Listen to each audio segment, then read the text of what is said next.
Question 7.1 says define power in an electric circuit. So 7.1, what is power? Power is the rate at which electrical energy, the rate at which electrical energy is converted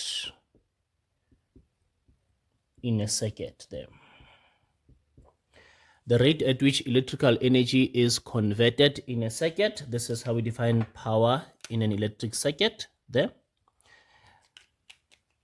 Now 7.2 says a heater with a single element is marked 60 watts to 20 volts. Calculate the resistance of the heater element. 7.2. So we have power and voltage, and then we are supposed to calculate the resistance then. So what is the formula? The formula is the formula for power that has voltage and resistance there. Okay, now what we have? We have a power of 60 is equal to, we have a voltage of 220, it is squared, and we must calculate resistance. Okay, now we are going to say this is over 1, and then we are going to cross multiply here. So it's going to be 60 multiplied by R.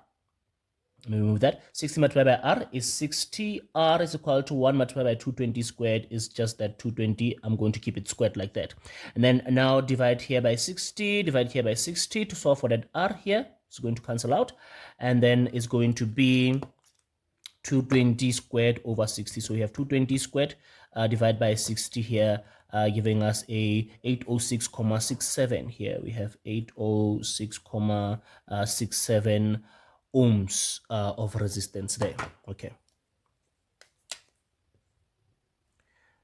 3 for that. That's 1, 2, and 3. Okay.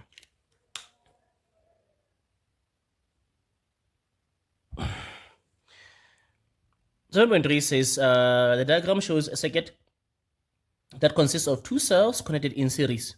Very, very important.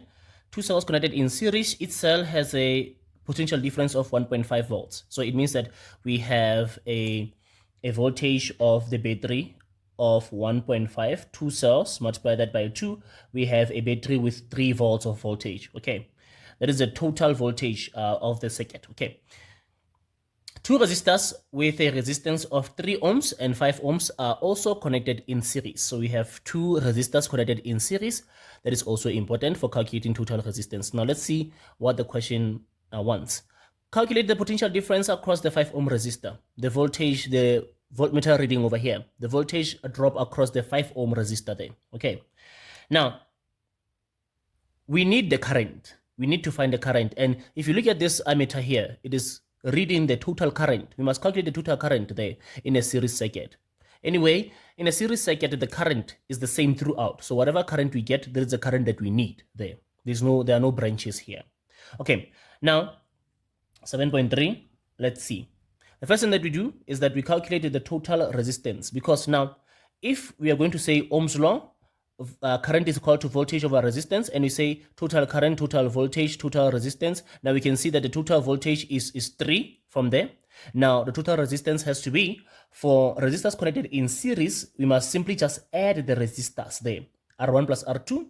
So it's 3 plus 5, giving us a resistance of 8 ohms there. Okay, now so it's 3 volts divided by 8 ohms there, total resistance there.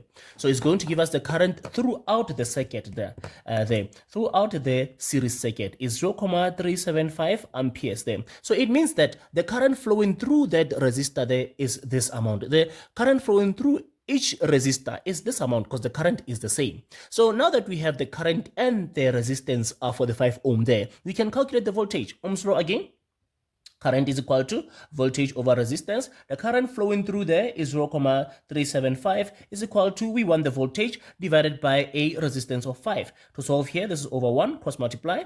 Voltage multiplied by 1 is voltage, and it's 0.375 multiplied by 5. Let's put that in a calculator. 0.375 multiplied by 5, giving us a 1.875 there, 1.875 volts there. So now, we are going to be having here, let's have 1, 1, 2, and 1, 2 there to give us 5 there. Okay. And we have a 10. All right.